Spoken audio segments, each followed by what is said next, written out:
මටුරු අර මේ අද ඉඳන්ම රතු පාට.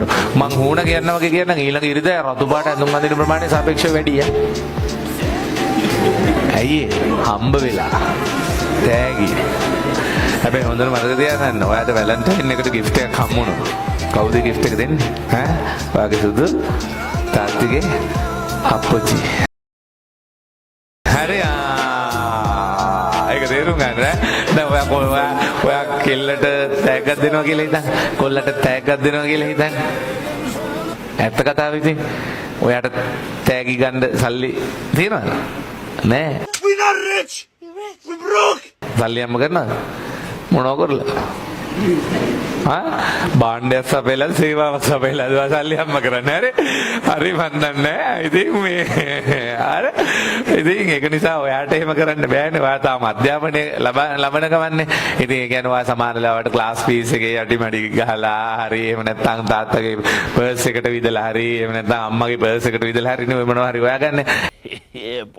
ඒක නිසා උඹලත් මතක තියාගන්න කෙල්ල තෑග්ගක් එහෙම දුන්නොත්. හරි ඒක නිසා ඒකෙන් අදහස් වෙන්නේ ඒක දීලා තියෙන කෙල්ල නෙමෙයි. හරි අනාගත මාමණ්ඩි.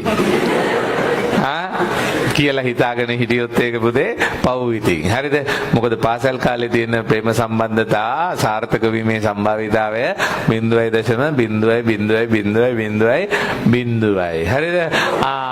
ඉතින් එතකොට අනාගත මාමණ්ඩි කියලා හිතාන හිටියට ඒව කවදාවත් වෙන්නේ ඒවා නෙවෙයි. ඉතින් එහෙනම් ඔයාට ඔය තෑග්ගක් හම්බ වෙනවා නම් හම්බ වෙන්නේ හරි හොරෙක්ගෙන් කියන එක මතක තියාගන්න. හරිද? ඒ කියන්නේ තෑග්ග දීලා තියෙන කාගෙන් හරි සල්ලි හොරකම් කරලානේ. හරි. එතකොට ඔයාට තෑගි හම්බ වෙනවා නම් ඇයි සර් මම බොහොම අමාරුවෙන් මාස ගාණක් හොරකම් කරලා කීයක් හරි හොයාගත්තා සර්. හරි.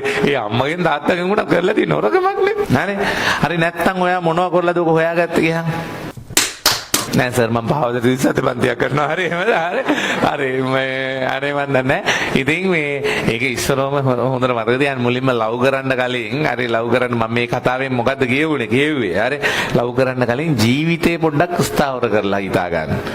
හරි ජීවිතේක පොඩ්ඩක් හරි ආදායමක් එන ක්‍රමයක් මුලින්ම හදා ගන්න පුතේ. හරි ආදායමක් එන ක්‍රමයක් හදා ගන්න. සමහරුන් හදිස්සි වෙනවා ඕකට. තේරෙනවද? ඉස්සරවම පොඩි ෆික්ස් ඉන්කම් එකක් හදා ගන්න. ඒ ඉන්කම් එකෙන් පස්සේ පුතේ හරි ඕන දෙයක් කරන්න. හරි